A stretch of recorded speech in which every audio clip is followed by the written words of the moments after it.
Penanganan kasus Adelia, pelajar sekolah dasar di Kecamatan Ampekkoto, Awa Malintang, Padang Pariaman, akan berjalan di kepolisian.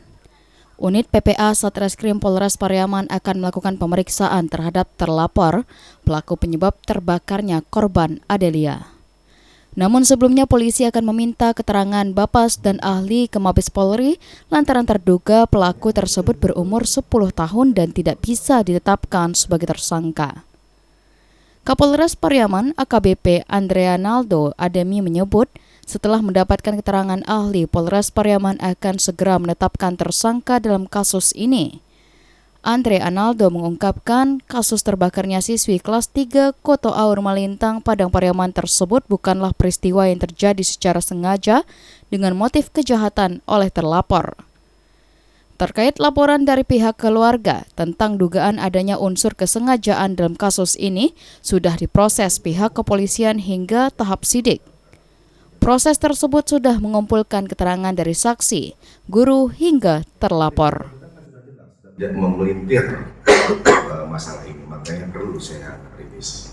Kenapa memelintir? Karena ada kata berimbuhan, diberikan imbuhan membakar. Jadi dari hasil pemeriksaan terhadap saksi-saksi di TKP, baik saksi anak maupun saksi-saksi lainnya, bahwa kejadian ini adalah sebuah kecelakaan. Kalau kecelakaan berarti sifatnya tidak ada unsur kesengajaan di rumah sakit. Kami semuanya turut berduka cita. Adapun kasus ini yaitu ada 2 LP dilaporkan oleh pihak keluarga, yaitu paman korban. Yang satu dilaporkan adalah terhadap anak, yaitu temannya korban Adelia. Maaf saya sebutkan nama. Temannya korban anak ini yang dilaporkan.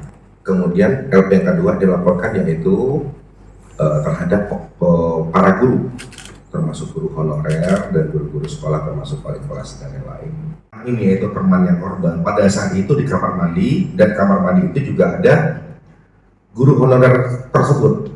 Kemudian guru honorer ini memerintahkan terlapor anak ini untuk ambil minyak tanah itu bakar sampah, karena sampah dibakar nggak kunjung besar apinya, kunjung terbakar. Mereka perintahkan untuk mengambil minyak tanah dan disuruh membakar sampah. Yang menyuruh yaitu guru olahraga sendiri.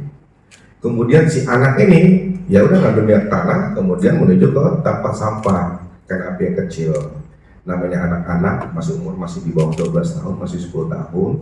Dan itu sebenarnya harus ada pengawasan, namun pada saat ini tidak ada pengawasan dari guru tersebut. Ada kelalaian. Masih terlapor umurnya masih 10 tahun, belum cukup 12 tahun. Menurut Undang-Undang Perlindungan Anak di pasal 1, yaitu anak yang belum cukup 12 tahun tidak bisa dipertanggungjawabkan. Kita kembalikan ke orang tua karena umurnya belum 12 tahun. Jadi jangan sampai nanti ada bahasa dari masyarakat di belakang, kenapa terlapornya tidak ditahan, tidak tangani, tidak diusut. Tidak, ini perintah hukum, bukan perintah Bapak Polisi, tapi perintah undang-undang. Karena umurnya belum cukup 12 tahun. Kemudian untuk LP yang kedua, yaitu dilaporkan oknum guru dan kawan-kawan, yaitu kita kenakan dengan pasal 359 KUHP dengan ancaman hukuman maksimal 5 tahun penjara. Terus gurunya, karena kita sudah selesaikan pemeriksaan, setelah ini dirampungkan administrasinya, kemudian kita juga akan periksa ahli dulu ke Jakarta. Setelah pemeriksaan ahli Jakarta, barulah nanti kita akan melakukan gelar untuk penetapan tersangka. Diketahui sebelumnya seorang bocah SD bernama Adelia terbakar saat melaksanakan gotong royong di jam sekolah. Ketika gotong royong tersebut, terlapor berinisial R yang merupakan teman sekolah Adelia menyemprotkan bahan bakar ke arah Adelia hingga tubuhnya terbakar. Pasca kejadian itu, Adelia mengalami luka bakar 80% dan harus menjalani perawatan berbulan-bulan hingga bocah tersebut meninggal dunia. Dari Kota Pariaman, Dori Fedriwel, Padang TV.